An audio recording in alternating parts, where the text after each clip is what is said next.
Olá, o programa Família Etc e Tal, mais uma vez de volta. Após um tempinho aí de férias, né, vocês puderam assistir o nosso programa de artesanato com as crianças, uma ideia bem legal para fazer em casa com a família. Mas hoje nós vamos tratar de um assunto que talvez acredito que você já tenha ouvido falar. Sabe aquela pessoa, tanto criança, adolescente ou adulto, que não para? Parece que ele é ligado no 220 o dia inteiro, corre, pula, vai para lá, vai para cá, e os pais às vezes não sabem o que fazer. Pois é, será que essa criança tem TDAH? O que será que é isso? Bom, para responder o que é TDAH, hoje eu recebo a doutora Marlene Vieira, psicóloga, especializada em neuropsicologia e teóloga. Atende aqui em Cubatão há mais de 15 anos. Doutora, muito obrigada por atender o nosso convite. Seja bem-vinda. É um prazer estar aqui nesse programa, contribuindo de alguma forma para a comunidade. Com certeza. Bom, o pessoal deve estar aí perguntando, né? Que diacho que é isso de TDAH? Queria que você explicasse o que é o TDAH. O TDAH é uma doença, né, um transtorno que a gente pode detectar ainda na fase de infância, significa transtorno de déficit de atenção e hiperatividade. Esse transtorno ele se manifesta de uma forma comportamental, né, o comportamento da criança muda e por isso que é difícil diagnosticá-lo. Esse transtorno tem 3 eixos, o déficit de atenção, a hiperatividade e a impulsividade. O déficit de atenção seria a criança não tem atenção, ela faz as coisas de maneira relapsa, ela se distrai com facilidade, está sempre no mundo da lua, não presta atenção no que faz. A impulsividade seria, ela age sem pensar. Ela não gostaria de ser assim, mas ela age sem pensar. Ela corre riscos, né, de acidentes domésticos, porque ela sobe, desce em todos os lugares. E a hiperatividade seria uma criança que ela não consegue parar. Por mais que ela queira, ela não consegue parar. Se ela tiver que ficar um tempo parada, vamos supor, sentada por um determinado tempo, porque a situação exige, ela vai ficar ali, mas de alguma forma ela vai mexer qualquer parte do corpo. Vai ter uma agitação motora. Ou com pernas, braços, e para ela será uma tortura ficar ali. Uma hora ela vai fugir daquela situação. Então ela age de uma forma que é difícil de parar e, portanto, também ainda dificulta mais a atenção e a concentração. Existem 3 tipos de transtorno de déficit de atenção e hiperatividade. Isso é muito bom a gente saber definir, porque nós temos o transtorno de déficit só de atenção, que é colocado, que a sigla é TDA, que geralmente acontece mais em meninas, né? As meninas têm mais esse tipo de transtorno. Existe o transtorno de simplesmente ter hiperatividade e impulsividade. Então a criança ela tem atenção, né? Ela pode ter atenção. Se ela tiver uma inteligência superior, ela vai andar na sala de aula, bagunçar, correr e tal, e mesmo assim ela vai aprender, porque ela não foca, não tira a sua atenção, ela é focada na atenção. E tem o combinado, que tem os dois, tanto o déficit de atenção como hiperatividade e impulsividade. Certo. E quem é que pode diagnosticar esse transtorno? Se existem exames para isso, como que é feito?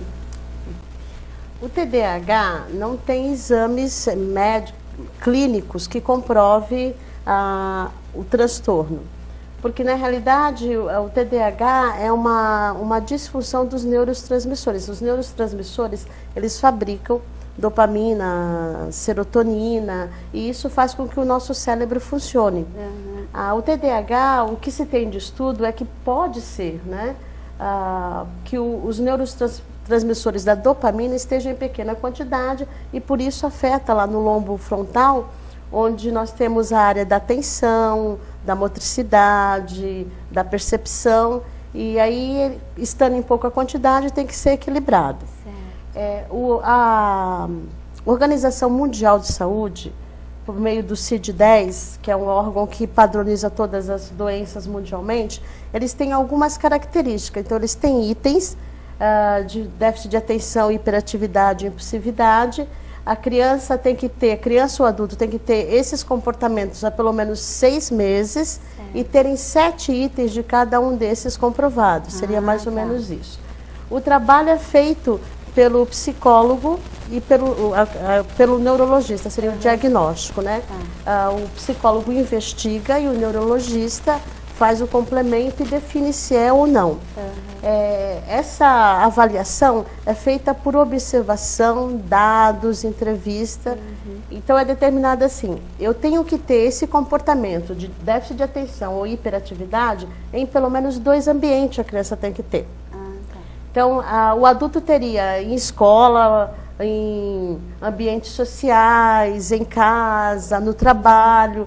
E a criança seria em casa, ter o mesmo comportamento, na escola e nos ambientes sociais. Porque se ela tiver apenas em um ambiente, por exemplo, em casa ela é um santinho e na escola ela é o contrário, o que está acontecendo aí, na realidade, deve ser algum problema, algum transtorno de ambiente, dificuldade familiar, dificuldade na escola, mas não é um transtorno, porque é um comportamento que muda, certo?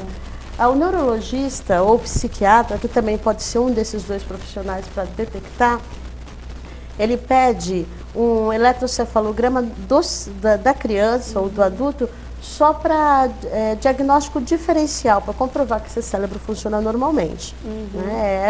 É isso que acontece. E também, atualmente, nós temos uma nova ciência, que é a neuropsicologia, que por meio de testes projetivos e testes psicológicos e neurológicos consegue detectar as funções do cérebro que estão ou não funcionando. Por exemplo, ela define que tem déficit de atenção, déficit de organização, e aí, em base nesses relatórios do neurologista, do neuropsicólogo, o neurologista pode realmente definir. Ou seja, é uma equipe, né, multidisciplinar que acaba fechando esse diagnóstico. Exatamente. Jamais uma pessoa, porque hoje está muito na moda, né? Qualquer coisinha, a criança é hiperativa. A criança é um pouquinho mais agitada, será que ela é hiperativa mesmo? Ou será que está faltando limites? Educação, que às vezes os pais deixam de dar em casa e querem que sejam dados na escola ou em outro lugar, né? Então precisa se avaliar muito bem isso. Agora deixa eu te fazer uma pergunta. Doutora, e pode alguém ter características de TDAH e não ser? Pode sim, isso é bem frequente de acontecer, né? Isso acontece com frequência no diagnóstico diferencial, porque uma pessoa, principalmente criança, pode estar passando por uma situação difícil, ambiental ou social, e a criança ela não codifica, não percebe os seus sentimentos, né? Não diz, eu estou depressiva, estou irritada por causa disso. Então ela manifesta com o comportamento. Então ela muda o comportamento.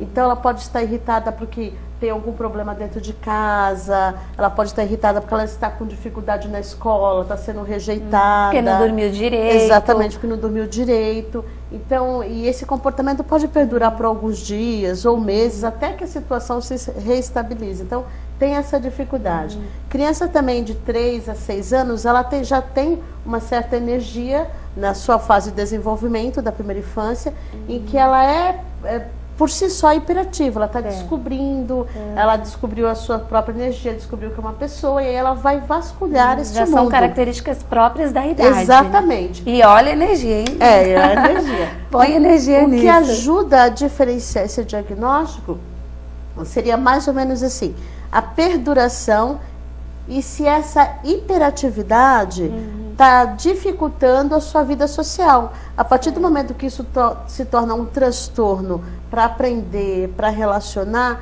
aí é onde, nessa idade, precisa ter uma atenção maior de pais, professores e profissionais que são chamados pela família para cuidar. Pois é, então tem que tomar muito cuidado antes de já rotular, né? Exatamente. Na verdade a gente vê muito isso, rotulando. Essa criança é hiperativa e tem aí infinitas causas que às vezes realmente ela pode ser, mas são características que às vezes que é própria da criança, tanto da idade, né, quanto mesmo de não dormir direito. Exatamente. Ou até como nós falamos, falta de limites. Doutora, a partir de qual idade que dá para você fazer esse diagnóstico? Hoje o diagnóstico sempre é preventivo, né? A ciência está buscando prevenir cada vez mais. Nós temos história de registros e tudo, e que os médicos estão já trabalhando nesse sentido, que até na fase de lactência do bebê já dá para determinar algumas coisas. Então, quando você está com uma criança hiperativa, você vê o histórico de vida dela com os pais, você vê que ela era uma criança que dormia pouco, era agressiva no mamar, aquelas crianças que mordem, insaciáveis na alimentação, tem essas características. Mas como é difícil detectar isso, porque quando a criança chega, as queixas chegam, ou ela já está na fase escolar, ou já na adolescência, ou mesmo adulto, a fase melhor de diagnosticar é dos 7 anos aos 12 anos, onde ela entra na vida escolar, em função disso vem as dificuldades de aprendizagem por causa da tensão, porque a criança não para, e porque ela já teve uma redução na sua energia motora. Então ela está mais centrada para as atividades, então aí é mais fácil de diagnosticar. Porque aí você espera outras atitudes da criança, né? Você vai esperar que ela se concentre mais, e aí você começa a perceber. Pô, essa criança, digamos, entre aspas, não está dentro do padrão, né? Porque a gente tem que ver isso, prestar bem atenção para falar, todos são iguais. Não somos iguais, graças a Deus. Bom, doutora, olha só, nós vamos para um breve intervalo e daqui a pouco nós voltamos, mas eu quero que a senhora já fique aí pensando. Crianças hiperativas costumam ser agressivas? Quer saber? Continue conosco, nós voltamos já.